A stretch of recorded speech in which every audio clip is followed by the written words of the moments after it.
और अब खबर बीजेपी के मिशन 2024 की। लोकसभा चुनाव के लिए बीजेपी पूरी तरह तैयार है। इसकी झलक दिल्ली में पार्टी के राष्ट्रीय अधिवेशन में मिली।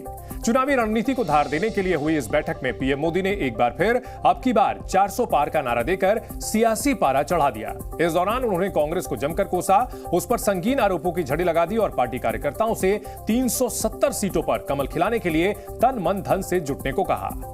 कांग्रेस अस्थिरता की जननी है। कांग्रेस से देश को बचाना बीजेपी के प्रत्येक कार्यकर्ता का दायित्व है। कांग्रेस कितनी कंफ्यूज है। जैसे जैसे लोकसभा चुनाव करीब आ रहा है, पीएम मोदी के तेवर आक्रामक होते जा रहे हैं। उनके टारगेट पर सबसे ज्यादा प्रमुख विपक्षी दल कांग्रेस है, जिसे मोदी हर मंच से, हर सभा से चुन चुन कर निशाना बना रहे हैं। दिल्ली के भारत मंडपम से मिशन 370 का रोड मैप बीजेपी नेताओं के सामने रखने के बाद एक बार फिर से उन्होंने कांग्रेस के खिलाफ संगीन आरोपों की झड़ी लगाई।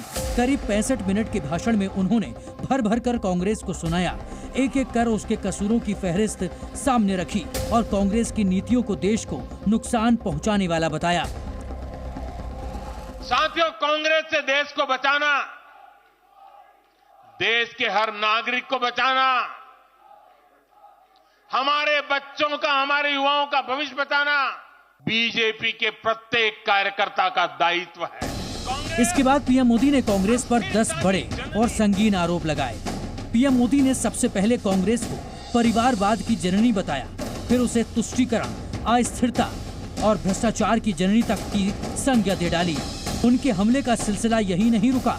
उन्होंने कांग्रेस को हताश पार्टी, सत्ता भोगी पार्टी, देश बांटने वाली पार्टी, देश का मनोबल तोड़ने वाली पार्टी भी कहा। और तो और पीएम ने उसे डरपोक पार्टी और मोदी विरोधी एजेंडा चलाने वाली पार्टी का तगमा भी दे दिया। इसके बाद मोदी ने कांग्रेस में मचे उथल पुथल पर चुटकी ली।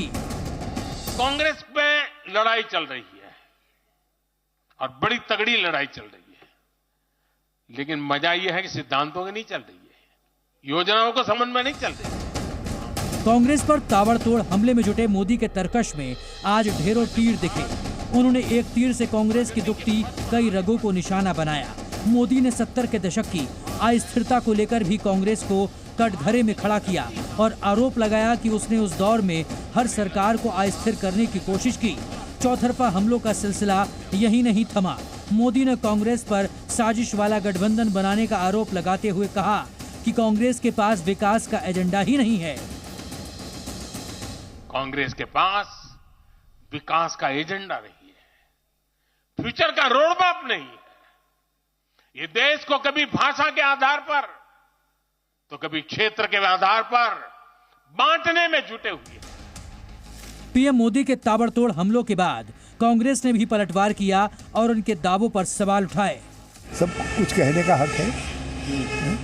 कल कोई ये भी कह देगा कि 500 के पार, लेकिन बाकी तो जनता जनार्दन फैसला करती है और 2024 परिवर्तन आएगा, बड़ा परिवर्तन। कि अगर आप इतने मजबूत हैं, इतने ताकतवर हैं, शक्तिशाली हैं, सर्वमान हैं और विश्वगुरु हैं, तो आप कांग्रेस को क्यों तोड़ना चाहते हैं या कांग्रेस से लोगों को क्यों अपने पार्टी में मिलाना चाहते हैं? कांग्रेस के पलटवार से साफ है कि आने वाले लोकसभा चुनाव में बीजेपी और कांग्रेस के नेताओं के बीच जमकर जुबानी तीर चलेंगे, लेकिन मोदी के खिलाफ तीखी बयानबाजी कांग्रेस को भारी पड़ सकती है।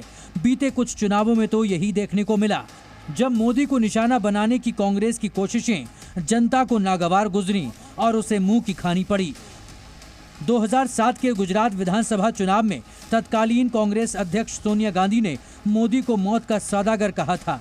उसके बाद कांग्रेस को चुनाव में सिर्फ 59 सीटें मिली। 2014 के लोकसभा चुनाव में कांग्रेस नेता मणिशंकर अय्यर ने मोदी को चाय वाला कहा, जिसके जवाब में बीजेपी ने चाय पर चर्चा शुरू की, जिसका नतीजा ये रहा कि कांग्रेस 44 सीटों पर सिमट गई। मोदी का टारगेट करने का खामियाजा कांग्रेस ने 2019 के लोकसभा चुनाव में भी भुगता, जब राहुल गांधी ने चौकीदार चोर है का नारा लगाया, जिसके बाद कांग्रेस को सिर्फ 52 सीटों से संतोष करना पड़ा। कांग्रेस पर प्रहार करते हुए मोदी ने एक बार फिर इसका जिक्र किया। कांग्रेस में एक वर्ग है जो कहता है कि मोदी से तीखी नफरत करो, मोदी पर व्यक्तिगत आरोप लगाओ, मोदी की छवि खराब करने के लिए हर हथकंडे अपनाओ। 2024 के लोकसभा चुनाव के लिए पीएम मोदी ने मिशन 400 पार का टारगेट सेट किया है, जिसमें 370 सीटों पर कमल खिलाने का लक्ष्य भी शामिल है। मोदी जी को जय श्री राम। उसे हासिल करने में जुटी बीजेपी के लिए विरोधी दलों को हर मोर्चे पर मात देने की चुनौती है। यही वजह है कि पार्टी नेताओं और कार्यकर्ताओं को जीत का मंत्र देते समय मोदी ने कांग्रेस को निशाना बनाया और ऐसे मुद्दे उछाले जिसकी काट कांग्रेस नेताओं के पास नहीं है। ब्यूरो रिपोर्ट, जी मीडिया। जी न्यूज़।